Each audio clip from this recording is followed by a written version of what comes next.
Go.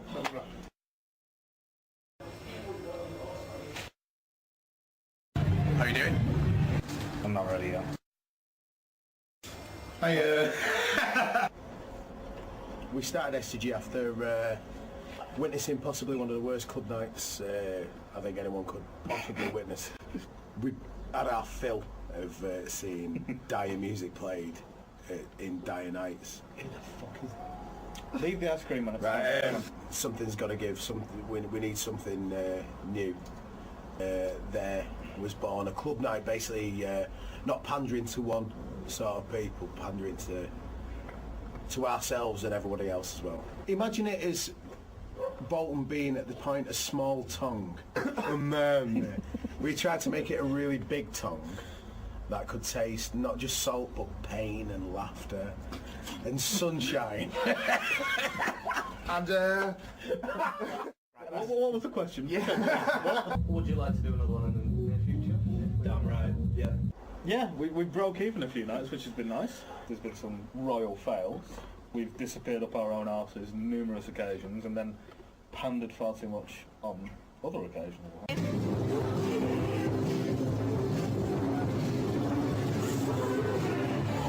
I think the great success was Kinsale winning the first four, and when the fact that it became exactly what we wanted to, and the fact that it wasn't just another club night, it became an event of sorts and people actually got excited about it. I thought it was amazing. I've never been to anything like this before, but I have to say I probably had one of the best nights in my life. It's good. I think it's kind of like wanting to kind of give people what they want and then tailoring it to what people wanted as opposed to what we thought they needed. Because what you got to remember is neither of us had ever done anything like this before. When we realised the first night had been, you know, really well received and was a good night, yeah, I think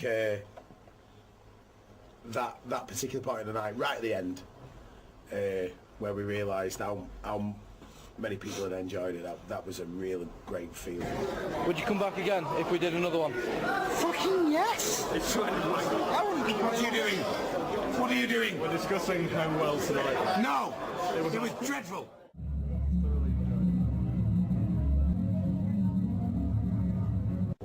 It's what do you mean the one coming up now? The 18th of July. Right, so a couple of weeks.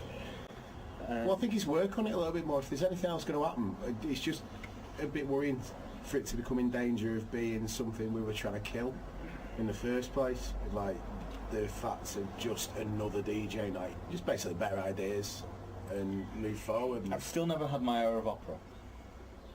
Yeah, it's basically better ideas and. As far as the idea of something's going to give goes, what do you think of it? I think it's absolutely fantastic. And then maybe something else. There's always a continual, oh, this is the last one, we've had enough at the end of every single night. Oh, yeah. And then a month or two passes and I'm like, shall we do another one? Yeah, go on. You've run out of questions. No, I've not. I've got one saved up for the end.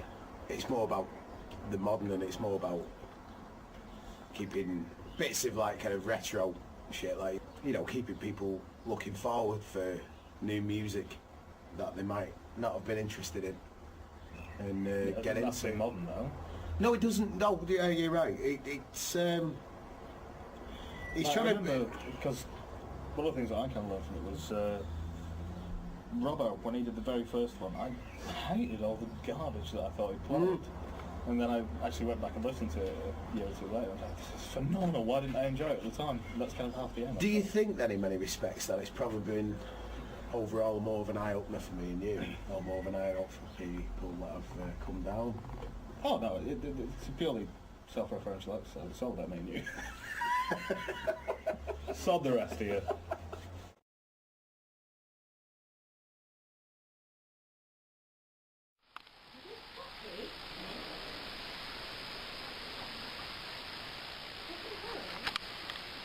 Although the fungi are not much for company,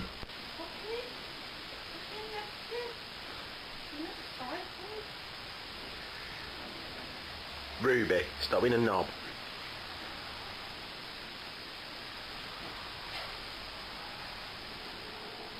Here we go.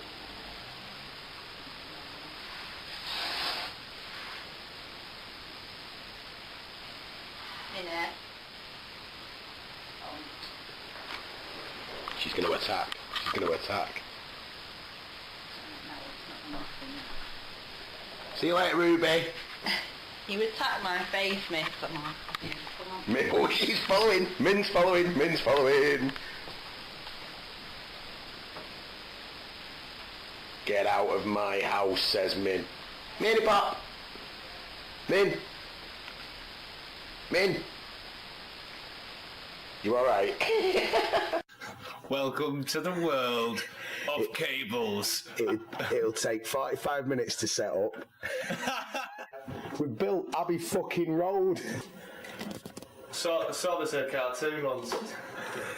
Why do we have to choose the bounciest room for the fucking room? Sexy Hammond. Sure, is that pro? Guess what I learned? Yeah, I was about to say, here we go. Where we're at.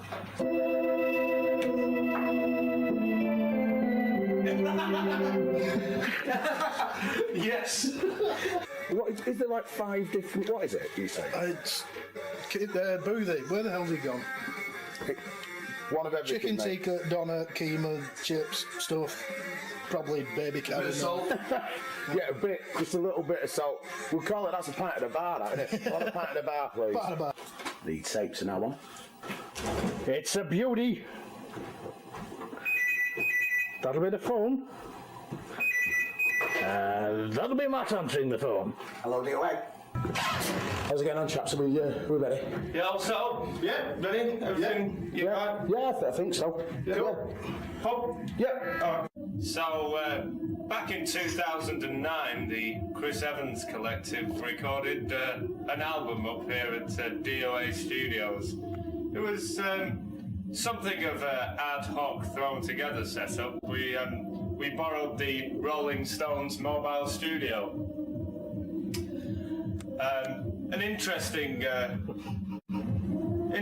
production values. As you can hear upstairs, there's some. I think they call it donk. But we managed to pad it out with cotton wool, but the engineering works had a lot of trouble with earwax, so they had a large supply. We padded the ceiling up and it wasn't too bad, really. Anyway, as you can hear, I just pressed all the buttons, and this particular track was great. How much would you take? About 6 inch.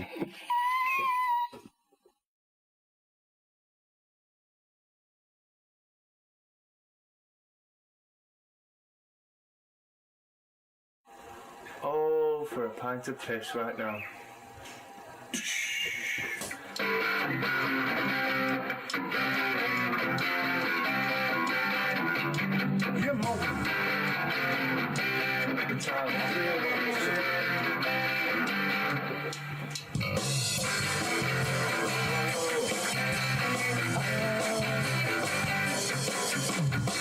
This is you were talking before about the Keck mic technique, and I'm sure people would like to know a little bit more about it. Well, you see, mic technique whilst recording is really important. You know, people often talk about poor mic technique, mic placement, that kind of stuff. There's a lot of bullshit about microphones. Let's face it. But we thought, we've got a tip book. So, tip number 1 on mic technique from the Chris Evans Collective. Here we have a Stag MD500. That's Stag MD500 dynamic microphone. Endorsement. Impedance 600 ohms. Now, some people call this a budget microphone. Other people call it shit.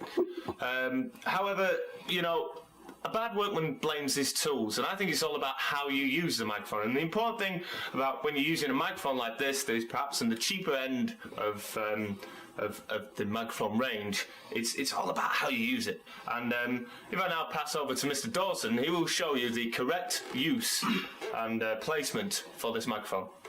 Mr. Andy Dawson. Thank you, Mr. Evans. Now, Often people grip the microphone thus. Now this is completely wrong for this type of microphone, being a dynamic stag microphone. How you use it, you grab it that way, and then grab a bottle of beer and simply pop the bastard off.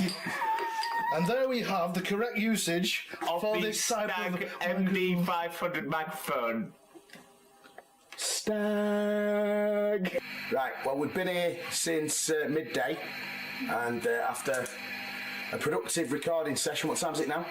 10:30? I can't see the clock. We've come out with approximately nothing. Fuck all.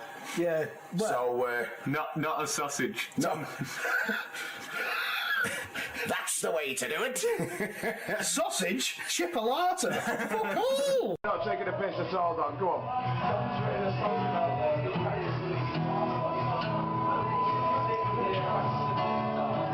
Sitting here watching TV, wishing out. Sitting here watching TV, wishing out. Sitting here watching this camera, wishing I wasn't. Sitting here watching this camera, wishing I. Sitting here, Neil there, wishing Neil wasn't there.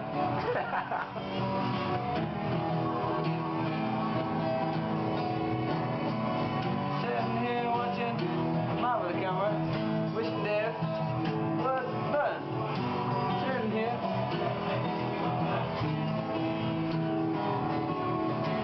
So I'm sitting here.